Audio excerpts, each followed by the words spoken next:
If you like the video, make sure to like, subscribe, and comment. For more videos like this. What is the creepiest, most inexplicable thing that you have ever seen? Supernatural, demonic, haunted, alien, etc. This was back when I used to live on my parents' farm. First, a little explanation on how the farmyard was set up. The house is to the north, barn to the south, fuel tank to the east, and a little shed plopped right in the middle. My sister was looking out the kitchen window, which overlooks the barn and rest of the yard, and told me to come see something freaky. I looked out and there was a shadow moving back and forth slowly between the fuel tank and the little shed. I told her since it was windy that night it was probably a shadow that the yard light had cast. It was night. She said okay and went to bed. There were other nights when we would see this shadow. Normal, calm nights. We noticed it liked to hang out near the fuel tank, so we joked and named it the fuel tank ghost. We'd even play around and talk to it when we were fueling up machinery. We had never mentioned this to parents/friends because we didn't think it was actually a ghost. Just a shadow that was cast from the yard light. Jump to a random summer night. 11 p.m. My best friend comes to pick me up. She is waiting outside for about 10 minutes before I get in the car. She looks to me and asks, "Why is your dad still outside? I thought your parents went to bed at 8 p.m. or something," which was true. Early to rise, early to bed. At this point I asked her, "WTF are you talking about? Where is he?" And she pointed to the fuel tank. She said she saw a man walking by the fuel tank and just disappeared into the dark. No one fuels up after dark anymore. I won't say it's inexplicable, but this still freaks me out. I hate it when it happens. At times when I'm stressed I get absolutely chronic sleep paralysis, basically where you are still dreaming but believe you are awake, and your body hasn't woken up yet, so you're unable to move. You can also hallucinate a tormentor is responsible for this temporary paralysis, that they holding you down or freezing you in fear. Everyone has their own tormentors. It can be an imp, or a vampire. Mine is the woman from The Grudge/Samara from The Ring, a woman in a white dress moving very erratically with long black hair covering her face. After what seems like a lifetime, you jolt back awake as your body breaks out of the paralysis. Most times you can just realize it was a dream and try go back to sleep. It usually manifests itself in a real-world setting where I am sleeping, so I feel like I'm lying down on my bed, and the ghost woman from The Grudge will appear from a wardrobe, through the door, or at the foot of the bed, and start to make her way towards me. One time, around an important exam I was having, she came up from under my bed, making that grating noise and tense eye contact the whole time, and I basically thought I was frozen with fear. I couldn't move an inch. She continued really slowly making her way towards me, and about an inch from my face I snapped out of it. I thought I got out of bed to shake myself out of it. It felt so much like I was awake, but as I moved for the door I started to get lower and lower to the ground until I was lying on it, and again unable to move. Then herself emerged from under the bed again towards me, except this time I felt I was awake. It was horrifying. I woke up just before she got me, and turned on every light, and straight onto the balcony to get cold and make sure I was awake. Didn't sleep for about 2 days. I was with my girlfriend and her family at a going away party for her aunt/uncle/niece/nephew who were moving to Washington. It was like 3 p.m. on a Saturday and the weather was pretty sweet. We live in Florida. Well, we were watching Tangled and it had just ended anyways. When it ended, my girlfriend's nephew took the remote and hit a button on it, causing it to change inputs and go to static. Now, here's the creepy part. My girlfriend's niece stared at the static blankly for a few seconds and, "I shit you not," said skin taker in a whisper. I promptly freaked the fuck out, snatched the remote from the nephew and turned the television off as fast as humanly possible. Her niece just stared at me, who by the way, was 3 at the time. Needless to say, that kid now creeps me the fuck out. Back in 2006, some friends and I had gotten bored and decided to look up the nearest haunted locations we could go to. We discovered that one of the small bridges in the woods behind our subdivision was on the list as Crybaby Bridge. I know, every town has a fucking Crybaby Bridge. Supposedly, if you park your car on the middle of the bridge at night and get out, you can hear the ghost of the murdered baby whale. I'm sure you've heard a similar story. Despite our skepticism, we decide to go investigate. We pull up to the bridge, but parked off the bridge and to the side. We all get out and start milling about the area, listening for some cry in the dark. One fellow, Trent, starts walking out toward the bridge, and the second he reaches the center of it, the crying began. He sprinted back to us, as we all stood there in disbelief. After determining that none of us were making the sound, we tried to figure out where it was coming from, as it sounded as if a baby was crying only a few feet from us, but the cry seemed to resonate all around us. Sufficiently freaked the fuck out, we decide to bail and return with our friend Storm, a paranormal enthusiast. Since he only lived a few minutes from the area, we had hoped we could pick him up and be back before it stopped. On our way back, we were all turned around, describing everything we could remember, still giddy with excitement. About halfway down the last road before the bridge, Storm suddenly screams, "What the fuck is that?" At this, we all spin around to see the craziest, most unbelievable thing any of us had ever seen. This creature looked like an 8 to 10 feet tall, very dark-skinned man, with a bald head. Its back legs were inverted like a deer's, but were thicker than the front legs, and had what looked like hands and feet, but with elongated digits. At this moment, the thing moves onto its hind legs and leaps from the street over a hill on the other side, towards the subdivision. Seeing all of this, our driver slams on the brakes and flips a U-turn, slams onto the curb, nicks a light pole, and floors it back the way we came. Scariest moment of my life. My boss and I were metal detecting on a set of trails. We had started about 30 minutes before dusk, made our way to the back of the trails, and had started returning as the last bit of waning light was disappearing into darkness. Because it had become hard to see at this point, we were both walking with our heads down, looking at the trail directly in front of us. Curious how much further we have to walk, I look directly forward and something catches my eye. I started to yell, "What the fuck?" As my boss calls my name, "Chris, what the fuck?" About 75 feet in front of us is a glowing form levitating 5 feet off the ground in front of a tree. It literally looked like a floating ghost decoration you'd see in somebody's yard for Halloween. Except it was illuminated from within. As soon as we start making noise, it floats down the trail away from us, and then shoots to the left off into the forest at a rapid rate, maybe 30 miles per hour or so. I say, "Was that a FL?" And he butts in, floating illuminated blanket that just shot into the forest at 30 miles per hour. Shocked, I reply, "Yeah." As the hairs on my body stand up on end. At this point, I'm tingling over my whole body, to a degree that would put the best ecstasy I'd ever taken to shame. We hightailed it out of there, gripping our spade and shovel like we never wanted to let go, until we were inside the truck and out of the parking lot. We've been back a couple times, trying to provoke it to happen again, but have been unsuccessful. I'm still not sure what I believe it was, but it was definitely the creepiest, most inexplicable thing that I've ever seen. When my mom was in high school, she lived in a big old farmhouse in a rural area. It was allegedly haunted by a farmhand who died in an accident 50 years earlier. My mom, her sister, and 3 of their friends decided to contact the spirit using a Ouija board and then talking to the spirit in some way once they'd contacted it. They put an entirely blank sheet of paper in the far corner of the room with a pencil and all had both hands on the Ouija board centerpiece. After attempting to contact the spirit with little success, my aunt screamed. Despite the fact all of their hands were on the board, my aunt had a large, red handprint on her arm, as if someone with large hands had hit her, and that's what she said she felt. The piece of paper that was across the room was now a few feet from where it was originally, and had a large L on it. The next day, my mom and her sister went to the library to look up who the farmhand who died at that house was. His name was Lawrence. And that's why Ouija boards were banned at my parents' house, and my brothers and I were forbidden from attempting to contact the dead or rousing any ghosts. My girlfriend suffers from pretty intense night terror/sleep paralysis, and has since she was kid. Usually they are about a shadow man at the foot of her bed, or snakes in her room/bed. It gets to the point where she scares herself so badly she bruises herself while dreaming. She has had some small terrors before, and I am usually able to calm her down quickly, convince her that nothing is there, and she just goes back to sleep. We recently celebrated Valentine's Day by getting a hotel room, some pizza, some candy and some beer, and relaxing the night away. The night goes great, and when we finally go to sleep, I am out like a light. 15 minutes after I pass out, she whispers quietly, "There's someone in the room with us. I can see him, he's right there." Now this hotel wasn't exactly the nicest, and it wasn't in the best area, but I had felt safe.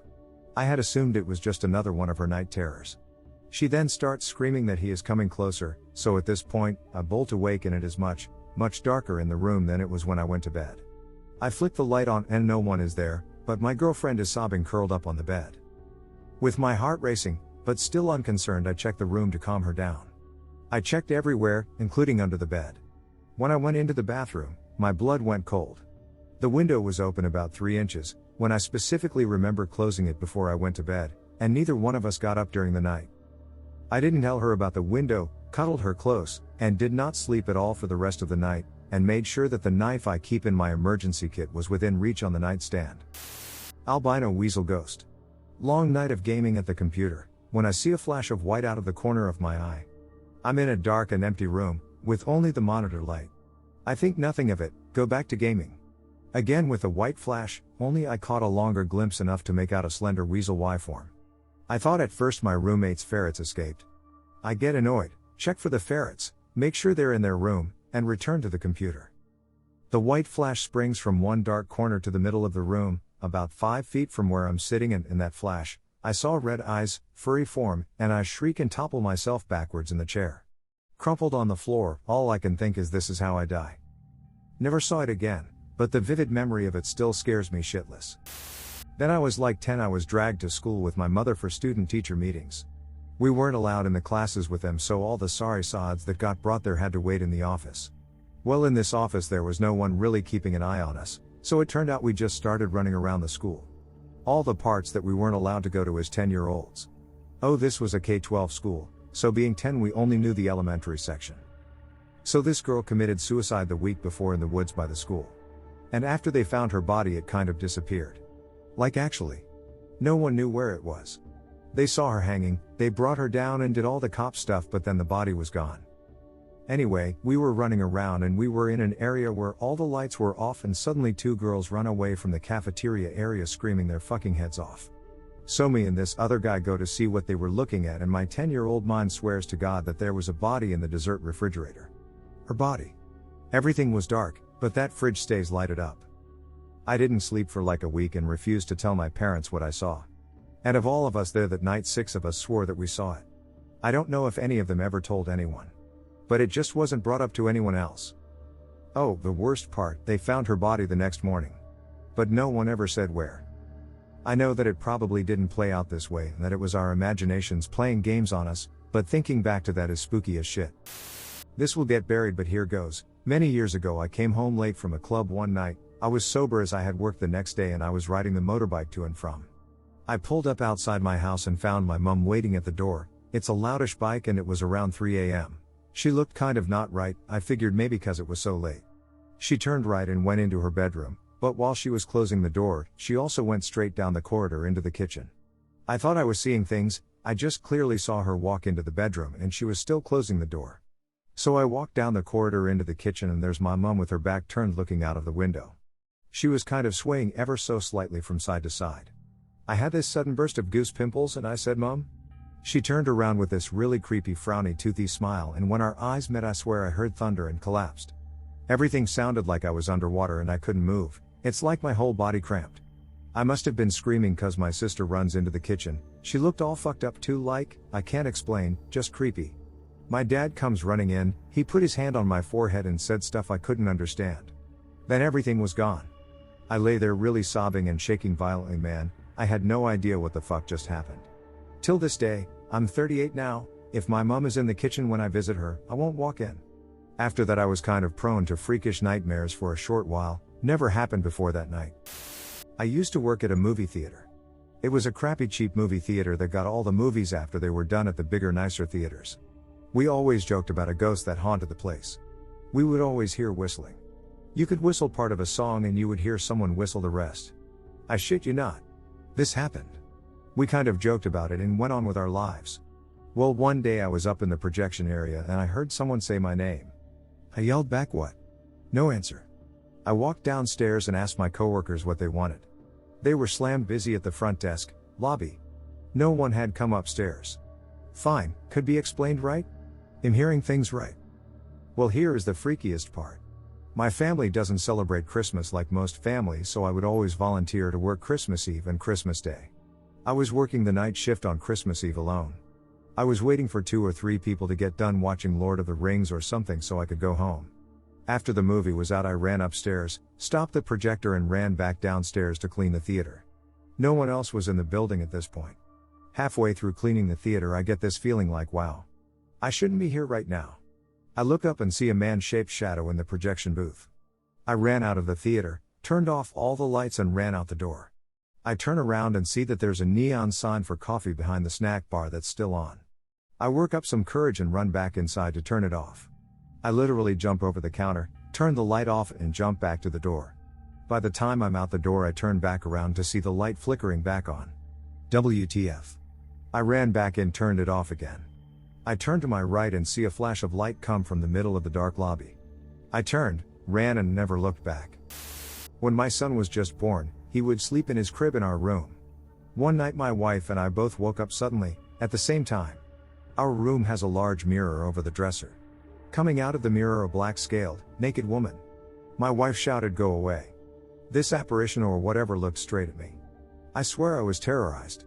It kind of sunk back into the mirror. We immediately turned on all light, grabbed out son, and drove to her parents' house. We both saw this thing. It freaked us out completely. Being the geek that I am, I started researching what I could have seen. I even spoke with several professors with backgrounds in folklore. One of them pointed out a book by Joshua Trachtenberg about Jewish folklore. Specifically, the chapter on the Lilith myth. Lilith is a first wife of Adam who will try to steal away the shit of uncircumcised baby boys. She appears as a dark black woman who enters homes through vanity and mirrors. Well, my son is uncircumcised and this completely freaked me the fuck out. To protect against Lilith, you ask the three angels Senoi, Sansoi, and Samangalef who were sent by God to retrieve her for Adam to protect your son from her for that night with an image depicting the angels. I guess being scared shitless can make you believe in some things you wouldn't ordinarily believe in. I was 18, recently graduated high school and was waiting for a date for basic training. I spent a bunch of time with a friend I've known for the past 5 years, we'll call him Gus. Gus was a really funny, smart guy but had a lot of issues at home with his parents. We used to go play trivia together at a local restaurant and hang out for a bit. After one of these outings, I noticed he was visibly shaken and acting like himself. He wouldn't tell me what was wrong but insisted we'd meet next week and quickly left, leaving me confused. Next week, same time, I finally got Gus to talk about what was bothering him. He told me the past few years he'd been having dreams where a little girl named Emily, he described her as pale, with long, straight black hair, no more than 9, would appear and hurt him or just scare the shit out of him. What freaked him out so bad the week prior was he then started seeing her while he was awake. She'd follow him around and whisper things into his ear. I asked him if he had been doing any drugs, at first which he denied but then let me know he did smoke pot, but nothing else. He clearly had a big issue with telling anyone this but didn't know what to do about it, as she was bothering him more and more lately. I encouraged him to speak with a doctor about it and maybe go see a psychiatrist. He assured me he would. I didn't have much contact with him for a couple of weeks since I was starting to get busy before I left. We found some time and I spent the weekend with Gus at his apartment. I asked him if things had gotten any better about his issue. He told me no, and he hadn't had any help from the psychiatrist he went to see. We spent most of the afternoon playing video games and just acting up. Everything was pretty normal. Eventually our friend Tanya shows up. We continue doing pretty much the exact same thing, but the subject of Emily comes up again. Gus tells us one of her favorite things to do is to take his childhood stuffed animal, a beanie baby cat he received from one of his parents, and hide it. He couldn't find it anywhere and asked us to help. After searching for a good 30 minutes, we found it under a pile of clothes downstairs. I kind of roll my eyes at him, thinking he was just playing a joke, but he insists he never takes it downstairs. We decide we're hungry while talking about this and make plans to leave for food. I looked at the cat, shrugged, and set it on top of his computer monitor and then went out the door. I was the last one to leave, as they were already waiting outside and I locked the door behind me. We come back from dinner, and Gus opens the door.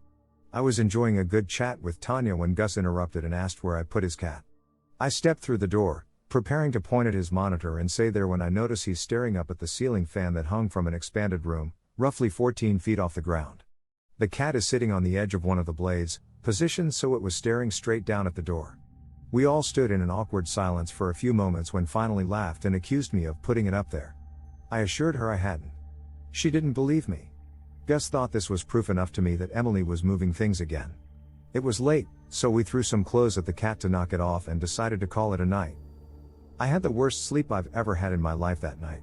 I dreamed all three of us were at a cafe, drinking coffee, when my phone rang. I looked to see who it was and it simply said Emily. Immediately, I didn't want to answer it but the dream kept going. I looked at Gus, told him who it was, and he and Tanya both agreed that I should answer it. I pressed accept and said hello. The line was quiet for about 2 seconds and then a mind-piercing scream emanated from the phone, causing everyone to cover their ears in an attempt to block out the sound. It didn't help. I shut my eyes, and when I opened them, Emily was standing over me, screaming over the bodies of my two friends. I screamed and woke up. I was covered in sweat. Tanya and Gus were already awake and came rushing downstairs, asking me what happened. Tanya looked at me and told me I was extremely pale and should eat something. At that point I was trying to catch my breath and make sense of what just happened in my dream. I started saying I had the scariest dream I ever had last night, only to be cut off mid-sentence by Gus asking if I had dreamed about Emily. When I said yes, he asked if I had accepted a call on my phone from her. Starting to realize things were getting weirder, I again said yes. They each described their own dreams exactly how I had mine, except from their point of view. Everyone stood around pale. Fast forward a few years and I see him again. He started fresh, trying to get away from his past. Apparently it had gotten very bad and she wouldn't leave him alone. He couldn't sleep, and after days of insomnia he attempted suicide. Gus said the last time he saw her was in the hospital afterwards, where she giggled and said that was fun. Maybe I'll be back to play sometime. He hasn't seen her since. It's been about 3 years and he's doing better, but we don't like to talk about it. I'm a pretty skeptical person and I still have no clue how to explain most of that, nor have I ever been more scared in my life. I don't believe in ghosts, spirits, demons, devil, etc., etc., etc. I come from a Catholic Christian home, so they all believe in that stuff. Spirits. One day I am telling my cousin that I am not scared of any of that and he thinks I am just trying to sound tough in front of his girl and other relatives. I say no, really I'm not scared of any of that. So he says, let's go leave you alone in a graveyard for a few minutes then. I say sure. He was not expecting that. Around 1 a.m. we all get in his car and we drive for about 30 minutes to the nearest graveyard. They drop me off and tell me they will be back in around 10 minutes. They drive off. I start following the path made on the grass. About 3 minutes later I can kind of hear footsteps and suddenly some little girls laughing in the distance. I can honestly say I didn't think twice of what that was at the time. Few more minutes pass, I'm still walking around, nothing interesting happens. They come pick me up. I said it was boring. All went home and went to sleep. Next day I find out that my aunt was in a car crash coming home from picking up her daughter from a sleepover that she had decided not to be part of anymore.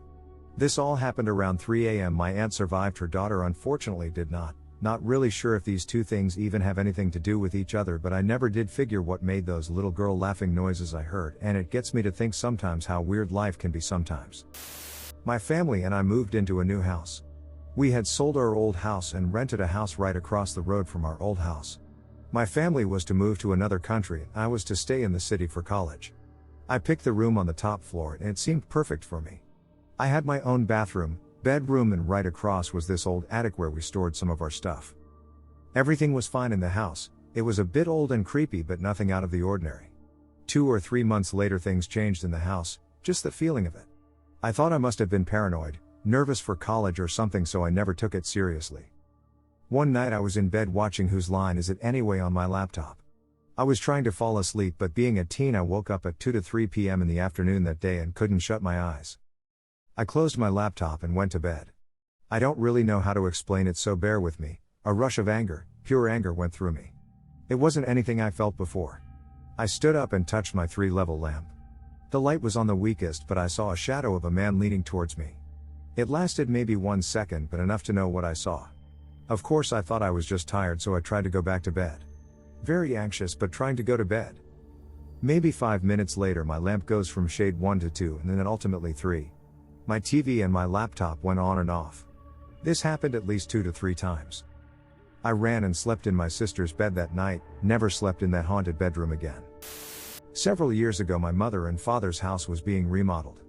At the time of this incident the kitchen was having its wiring done. My parents have an orchard in New Zealand and were in and out of the house often due to harvest time. One afternoon after returning, the electrician mentioned to my mother that my father's father had dropped by and inquired after my father. My mother asked how he knew it was my grandfather and was told that this little old gentleman with a bald head had walked into the kitchen and said hi, his name, Raphael, and asked if my dad was there. The electrician said he wasn't sure where he was and that the best bet was to look in the orchard.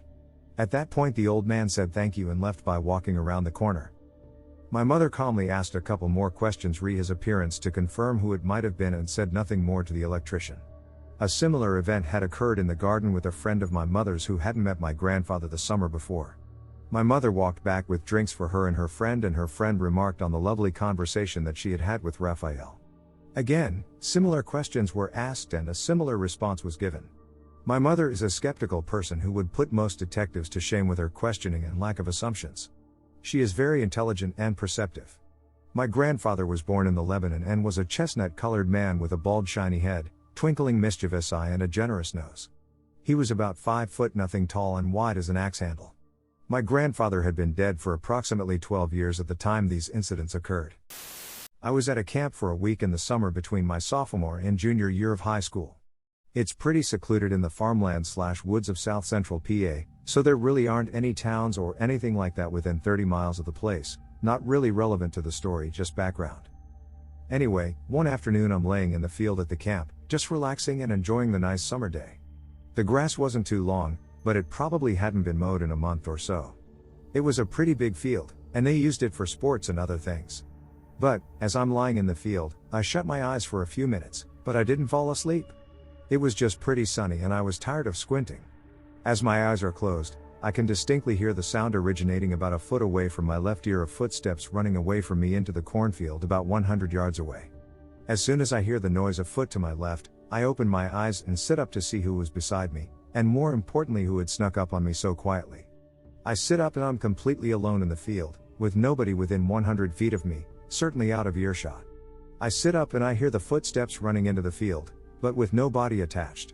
It was much too loud to be any sort of small animal, and I would have been able to see anything larger. My friend worked at a Harrah's casino in Maricopa, Arizona. Anyone familiar with the area knows that this particular casino is out in the middle of nowhere on the Native American reservation. Anyway, my friend is a normal, emotionally stable white guy who is atheist. He was working late around 3 a.m. on the casino floor. He is a night owl, so he was wide awake since this is his normal shift. He is not a drug addict or one to make up bullshit stories. So here he is in this empty casino, walking into the vacant men's bathroom on the opposite side of the casino floor. He walks in, does his business in the urinal and turns around to go wash his hands when he notices someone standing at the sink staring into the mirror. He thinks to himself, "That's strange, I didn't even hear anybody walk in." He gets closer to a sink about 5 rows down and begins washing his hands. He glances over again to realize it was not a man that was standing at the sink but a woman in a red dress. Right when he is about to say something about her using the wrong restroom, this woman turns her head slowly towards him and he just stares at her kind of in disbelief, thinking this chick must be drunk or blind to not realize she was in the men's bathroom. As her head slowly turns, her eyes were a dark glowing red. He describes it as the red eye you would get when taking a photo of someone. He freaks out, doesn't know what the fuck is happening, and looks down to notice she doesn't have any legs. Instead, she has what he described as the bottom half of a deer for legs, and she was walking on hooves. Anyway, as this thing turns towards him, it starts to move aggressively, and my friend ran out of the bathroom, obviously scared shitless. He had his buddy review the surveillance tape of that area around the bathroom, but all that was seen was him going into the bathroom, then him running out of the bathroom. I was living on the streets when I was a teenager, and a friend found a way to jimmy the front door of an abandoned 2-story office building, so that we could squat in it. Everything seemed totally normal, just empty offices, until I decided to roam around on the ground floor. I come across a hole bashed into the drywall seemingly at random, behind which was a set of stairs going down to a basement. We go down the stairs and find a maze of large rooms and hallways. One of the rooms was furnished as a bedroom, complete with a bed and a bunch of furniture, most of which was pretty big, and it's hard to see how it got down there, even if there had been squatters there before us. It seemed like somebody had been living there for years, but we never saw anyone else while we were there. Elsewhere in this basement, we found another room with intricate occultish symbols drawn all over the walls, and a wooden table in the center with a suspicious-looking stain on it. It looked almost a little too perfect, so it was probably just staged, I hope, but still gives me the willies. We wanted to get the fuck out of there after finding that, but it was the middle of winter, and we had nowhere else warm to go, so we slept up on the second floor, locked in the offices. We stayed there off and on for a few weeks, but I didn't sleep well the entire time, and sure as hell never went back down in the basement. I was visiting the Philippines for a relative's wedding. The wedding was to take place in our family's hometown, so I was staying at an uncle's house. The place was old, but clean and cozy. They gave me my own room which had AC, score. I woke up one morning and it was still pretty early, so I just laid in bed half asleep. All of a sudden I felt the corner of the bed get depressed, like someone sat on it, and I could also hear/feel the bed springs. I shot up, looked around, and there wasn't anyone.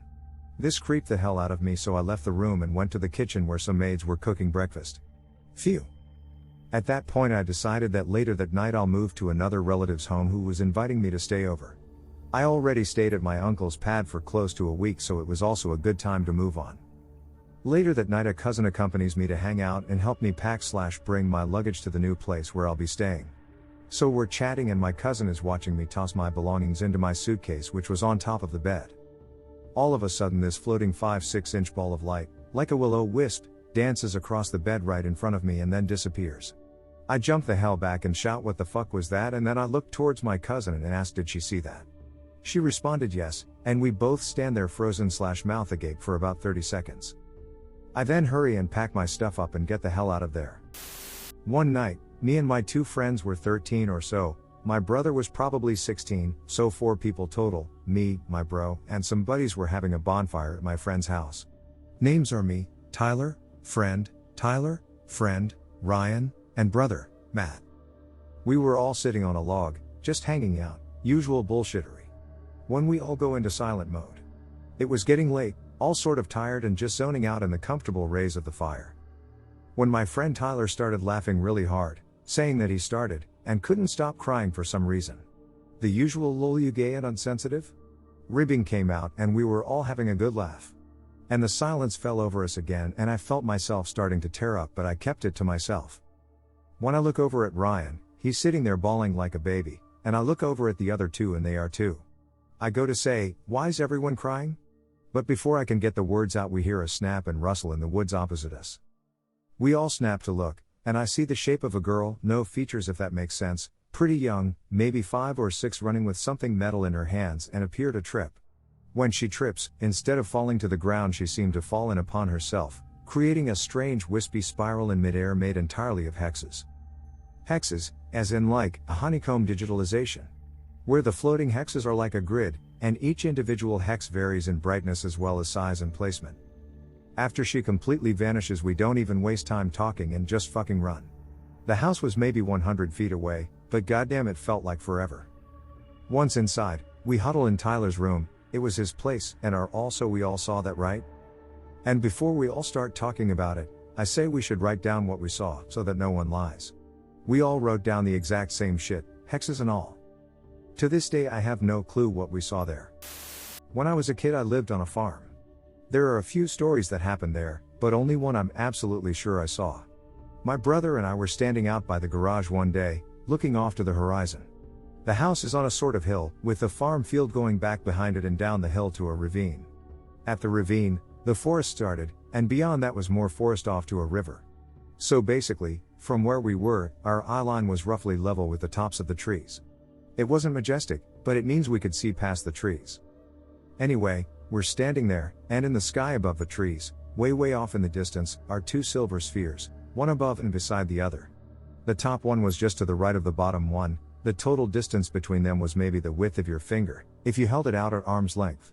But they were perfect silver spheres, and they were moving from left to right in the sky about 2 fingers widths above the horizon. They were in perfect formation, and moving in a perfectly straight line. I think there were some clouds in the sky, but none obscuring or with any potential to obscure these things. At a certain point, as they're going along, the top one, the lead, one disappears, then the bottom one disappears as soon as it hits the same imaginary vertical line at that place on the horizon. It's like there was a wall or something there, and they slid behind it one at a time. There was absolutely no noise from these things. My brother and I were both pretty young when we saw it. About a year or 2 ago he brought it up and asked me what I'd seen, and I described it the way I have here, and he said, "Yeah, that's what I saw too." I wondered if I'd imagined it that way, but you confirmed it. Still have no idea what they could have been. I was at volunteering trip in Sudan, stayed in a medium-sized village with a few hundred people. First night was a nice meeting period, get to know the village, really friendly, hanging around the fire pit / where the dinner was being prepared. Kids were jumping, laughing, women and elders just cautiously quiet. The typical image of a foreigner in a Sudanese village.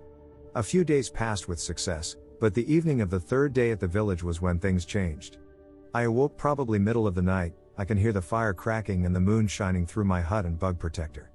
I then heard some mumbles and light talks. Curiously I crawled out and poked my eyes through to see towards the fire a few men seated, arms loosely hung on the ground, whilst a man in a tribal helmet danced holding a staff and throwing objects in the fire, creating random colorings and such. After probably 15 seconds of watching out of the blue, the masked man looked directly at me. Stared. Made a loud hiss and howl and stopped. I booked it back into the net and bed and attempted to go back to sleep. The next day one of the English-speaking elders came up to me privately and softly said it is best to sleep at night. I responded the usual okay, and didn't think much of it. Went throughout the day sitting in a teacher's class, watching the men hunt, all that jazz. However, as I went along with my day I could feel a very nervy tension around the village towards me, more than the general.